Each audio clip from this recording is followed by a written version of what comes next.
Then it's good that I keep such meticulous notes. I've asked myself the same thing many times, especially seeing as the legal mechanisms we employed were part of the board's own bylaws.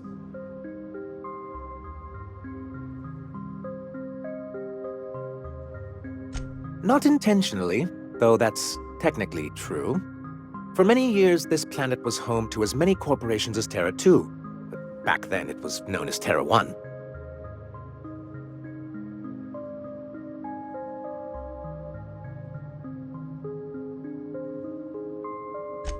As you may have noticed, this planet has more than its share of hazards.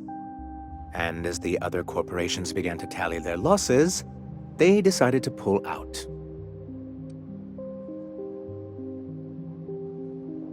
Our leadership at the time certainly wanted to. But there were others of us who saw an opportunity. The chance to improve working hours and conditions, to reform MSI from the ground up.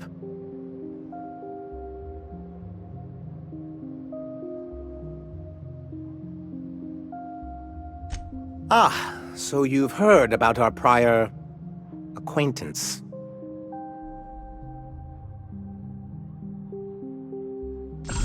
I suppose you're right. Graham's always had a way with words. Strange as it may seem, I suspect he'd have quite the corporate career if he weren't so radical. Graham seemed like a reasonable man years ago, and we both agreed that MSI's treatment of its workers was untenable. I thought reforms would be enough. I didn't realize you wanted to abolish the corporate system entirely.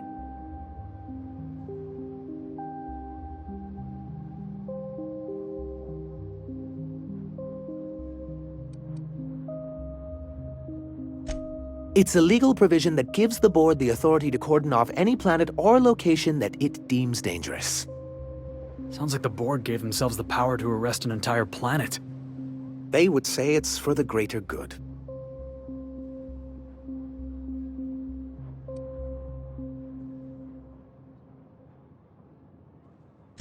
Monarch may be dangerous, but it's hardly the wasteland the board describes it to be. Whatever the board's goals, the greater good has little part in them.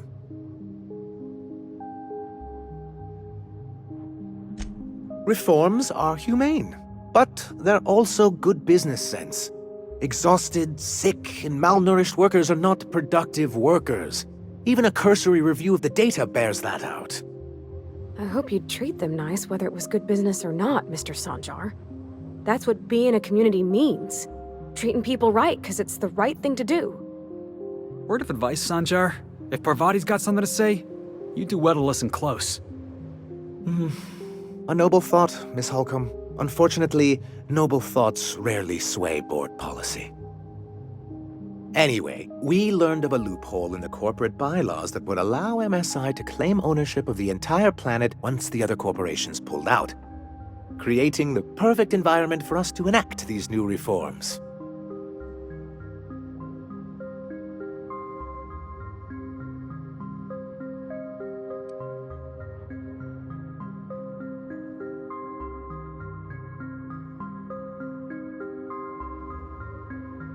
That's what I thought.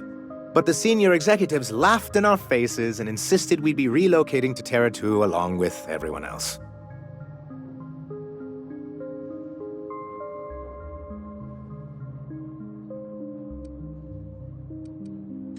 Yes, some of us stayed behind, and as the most senior executive remaining, I ended up in charge of what was left of MSI.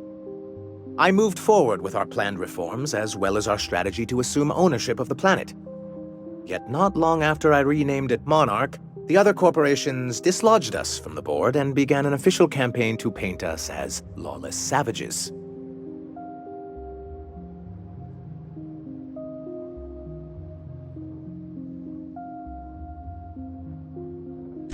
I don't think I realized how far they'd stoop. Everything we did was legal and above board. We followed their rules, and yet they still found reasons to declare us outlaws.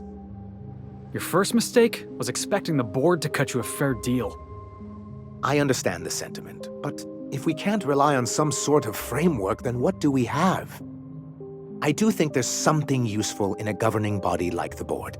Something that keeps us from anarchy, but I dearly wish it functioned differently.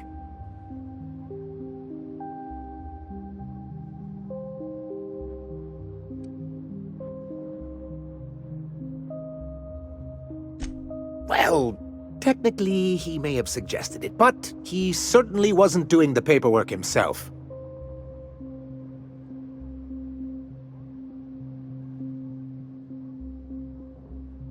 Technically he does.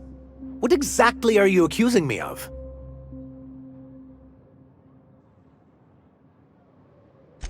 Until we're back on the board, I need to run those advertisements. If there's no business on Monarch, then we all starve. Hiram included.